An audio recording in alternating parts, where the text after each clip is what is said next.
राधे राधे दोस्तों, आज हम आपको सुनाएंगे रक्षाबंधन की कहानी। अगर आप हमारे चैनल पर नए हैं तो प्लीज़ हमारे चैनल को लाइक करें, सब्सक्राइब करें और शेयर करें। ब्रज भूमि में एक जंगल के किनारे एक गांव बसा हुआ था।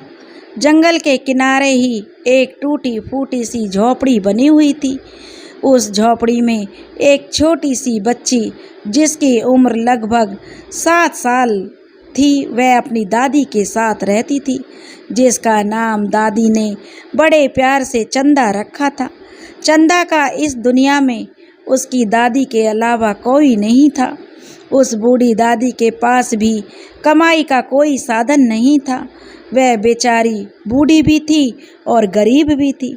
वो जंगल से लकड़ियां काट कर लाती और उन्हें बेचकर जो पैसे मिलते उससे वह अपना और चंदा का गुजारा किया करती थी। चंदा अपनी दादी के साथ बहुत खुश रहती थी, लेकिन एक बात उसको बहुत दुखी करती थी कि उसका कोई भाई या बहन नहीं था। जब चंदा गांव के बच्चों के साथ खेलती तो उस गांव के बच्चे उसे अपने साथ नहीं खिलाते। बच्चे उससे इस बात के लिए बहुत चिढ़ाते थे कि उसके साथ उसकी दादी के अलावा उसका कोई नहीं है, ना तो उसका कोई भाई है और ना ही उसकी कोई बहन है। इससे चंदा बहुत दुखी रहती और वह अपनी दादी से पूछती कि दादी, उसका कोई भाई क्यों नहीं है।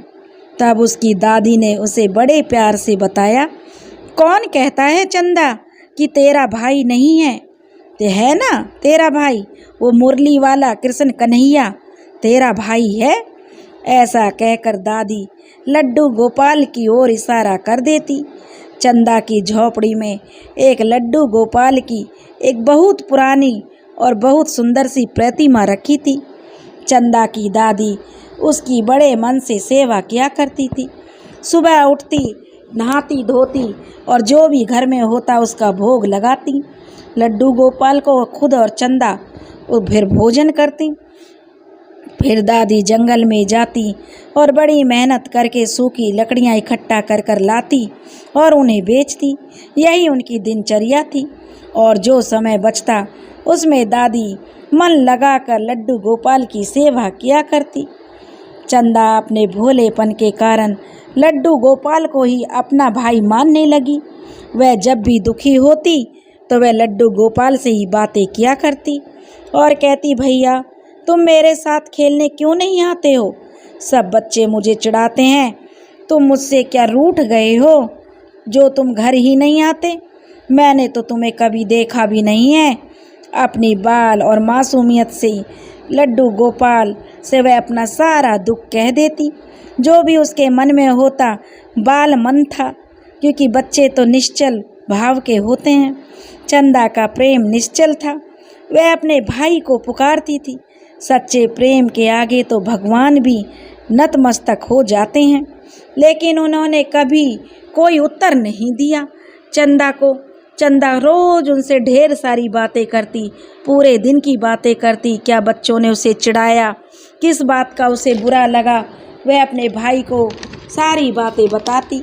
और दादी से कभी कभी चंदा अपनी दादी से भी पूछती, दादी मेरे भैया घर क्यों नहीं आते हैं, वो कहाँ रहते हैं?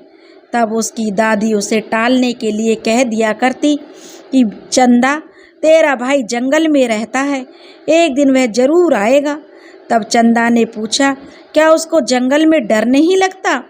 वह जंगल में क्यों रहता है दादी? तब चंदा को समझाने के लिए दादी कहती कि उसको किसी से भी डर नहीं लगता चंदा, उसको गांव में रहना अच्छा नहीं लगता, इसलिए वह जंगल में रहता है।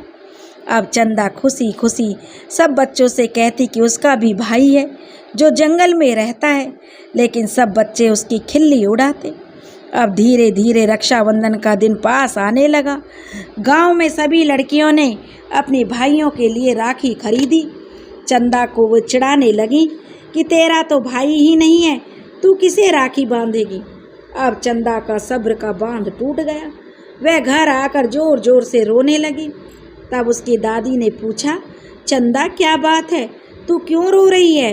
तो चंदा ने उन्हें सारी बात अपनी दादी को बता दी। तब उसकी दादी ने बड़े प्यार से समझाया कि तेरा भाई जरूर आएगा चंदा, तू रोना मत। लेकिन चंदा का रोना नहीं रुका। वह लड्डू गोपाल की प्रतिमा के पास जाकर उनसे लिपट कर रोने लगी। बोली, भाई तुम क्यों नहीं आते हो? सब अपनी बहनों से राखी बंधवाते हैं, उधर अपनी जो गोविंद भी भगवान की माया चंदा की चेष्टाओं के साक्षी बन रहे थे।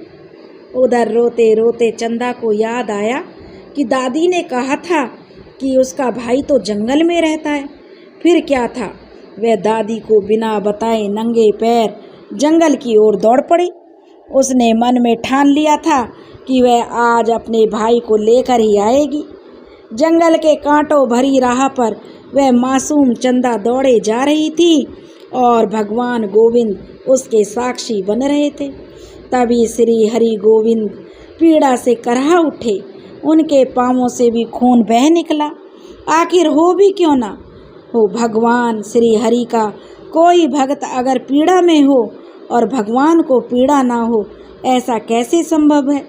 जंगल में छोटी सी चंदा के पैरों में कांटा लगा तो भगवान को भी जो दर्द हुआ, भगवान भी पीड़ा से करहा उठे जैसे चंदा करहा उठी थी।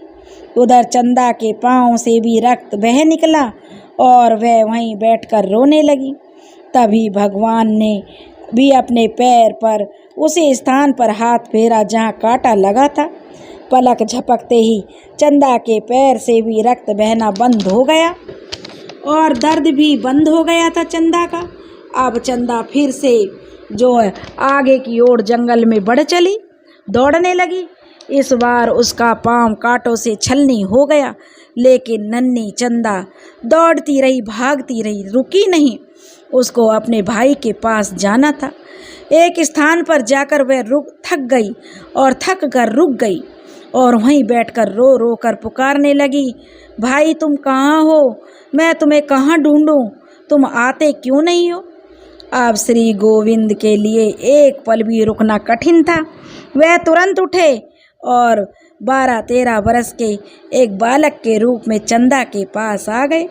उधर चंदा थक कर बैठ गई थी और सिर झुकाकर रोई जा रही थी। तभी किसी ने उसके ऊपर हाथ रखा और एक आवाज़ सुनाई दी, मैं आ गया मेरी बहन, तू रो मत।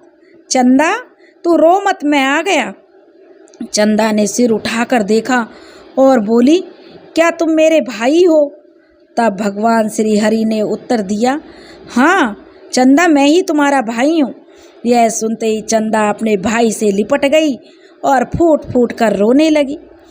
अब तो भक्त और भगवान के बीच का एक अनोखा दृश्य उत्पन्न हो गया था। भगवान वहीं धरती पर बैठ गए और नन्ही चंदा के पैरों को अपने हाथों में ले लिया। वह बड़ा ही मनमोहक दृश्य था। वह भाई को पाने की खुशी में रो रही थी और उधर श्री भगवान हरि अपने भक्त के कष्ट को देखकर रो रहे थे। श्री हरि ने चंदा के पैरों में लगे एक एक कांटे को बड़े प्रेम से निकाला और उसके पैरों पर अपने हाथों का स्पर्श किया। पल भर में ही चंदा के सारे कष्ट दूर हो गए। चंदा अपने भाई का हाथ पकड़कर बोली, भाई तुम घर चलो, कल रक्षाबंधन है, मैं भी तुम्हारे राखी बांधूंगी। भगवान श्री हरि बोले, चंदा अब तू घर जा, दादी तेरी इंतजार कर रही होगी, मैं कल सुबह जरूर आऊँगा। ऐसा कहकर चंदा को भगवान ने विश्वास दिलाया और जंगल के बाहर तक उसे छोड़ने के लिए आए। चंदा बहुत प्रसन्न थी, उसकी सारी चिंताएं मिट गई थी। दादी का उसकी चिंता में रो रो कर बड़ा बुरा हाल था, क्योंकि दादी चंदा को ढूंढ ढूंढ कर थक गई थी। जब दादी को, क्योंकि बच्चों ने बताया था कि चंदा जंगल की तरफ भागती हुई गई है, तो दादी का तो बड़ा बुरा हाल हो गया कि कहीं जंगल में कोई जंगली जानवर मेरी चंदा को मार कर ना खा जाए। जब दादी ने चंदा को देखा तो उसने उसे बड़े प्यार से गले लगा लिया और बोली, चंदा तू कहाँ चली गई थी? तो चंदा बोली, दादी कल मेरा भाई आएगा, मैं कल उसे राखी बांधूंगी, मैं अपने भाई को जंगल में बुलाने गई थी। दादी ने सोचा शायद जंगल में कोई बालक उसे मिल गया होगा जिसे वह अपना भाई समझ रही है। अब चंदा ने अपनी दादी से जिद करी और एक सुंदर सी राखी अपने भाई के लिए खरीदी। अगले दिन सुबह नहा धोकर उसने अपने भाई की प्रतीक्षा करने के लिए घर के दरवाजे पर बैठ गई, परंतु उसे ज़्यादा देर इंतजार नहीं करना पड़ा। थोड़ी देर में ही वह बालक सामने से आता हुआ दिखाई दिया। उसे देखते ही चंदा प्रसन्नता से चीख उठी, दादी दादी, भाई आ गया। और वह दौड़कर अपने भाई के पास पहुंची और उसका हाथ पकड़कर उसे घर के अंदर ले आई। चंदा ने अपने भाई को टीका लगाया, उसकी आरती उतारी और उसे राखी बांधी। सुंदर राखी देखकर भाई बहुत प्रसन्न हुआ। भाई के रूप में भगवान उसके प्रेम को देखकर भाव विभोर हो उठे। अब बारी उनकी थी। भाई ने अपने साथ लाए हुए झोले को खोला तो उसमें से खुशियों का अंबार था। सुंदर कपड़े, मिठाई, खिलौने और बहुत कुछ था। चंदा को तो मानो पंख लग गए थे। उसकी खुशी का तो कोई ठिकाना नहीं था। कुछ समय साथ बिताने के बाद बालक बोला कि अब मुझे जंगल जाना है चंदा, अब मैं वापस जाऊंगा। तो चंदा उदास हो गई। तो उसका भाई बोला, तू उदास मत हो, आज से मैं तुझसे मिलने रोज आऊँगा। उधर दादी बहुत हैरान थी कि यह बालक कौन है। और भाई के जाने के बाद जब चंदा घर में वापस लौटी तो एकदम ठिठक गई। उसकी बांधी हुई राखी लड्डू गोपाल के हाथों में बंधी हुई थी। जो राखी उसने अपने भाई को बांधी थी, उसने यह देखकर दादी को बुलाया, दादी यह देखो, बड़े आश्चर्य की बात है। दादी भी यह देखकर आश्चर्यचकित रह गई। दादी ने भी बचपन से श्री कृष्ण की भक्ति करी थी। वह तुरंत समझ गई वह बालक कोई और नहीं, स्वयं श्री हरि थे और उनके चरणों में गिरकर बोली, छलिया, जीवन भर तो तू छला है, अब जब जीवन का अंत आया तो भी छल कर चले गए। तब वह चंदा से बोली, अरे चंदा, वह बालक कोई और नहीं, यह तो तेरा भाई था। यह सुनकर चंदा बोली, हाँ माँ, मेरा भाई था। तो दादी कहने लगी, यह तेरा यही लड्डू गोपाल जो है, यही तेरा भाई था। और चंदा लड्डू गोपाल की प्रतिमा से लिपट कर रोने लगी। बोली, भाई तुम यहीं हो तो सामने क्यों नहीं आते। दादी पोती का निर्मल प्रेम ऐसा था कि भगवान श्री कृष्ण को प्रकट होना पड़ा और वे लड्डू गोपाल की प्रतिमा से प्रकट हो गए और बोले, चंदा, हाँ मैं ही तुम्हारा भाई हूँ, तुमने मुझे पुकारा तो मुझे आना पड़ा। जो लोग ढोंग दिखावा पाखंड रचते हैं, मैं उनसे कोसों दूर रहता हूँ। जो लोग सच्ची भावना से, सच्चे प्रेम से मुझे पुकारते हैं तो मुझे आना ही पड़ता है। भगवान और भक्त की प्रेम लीला चल रही थी। दादी भी तो भगवान में लीन हो चुकी थी। उसके बाद दादी पोती को जो है उसी झोपड़ी में उनकी भक्ति को देखकर वे भगवान में दोनों लीन हो गईं। उसके बाद दादी पोती को गांव में किसी ने भी नहीं देखा कि वे दादी पोती कहाँ चली गईं। कोई नहीं जान पाया कि आखिर दादी पोती कहाँ चली गईं। प्रभु की लीला तो प्रभु ही जाने।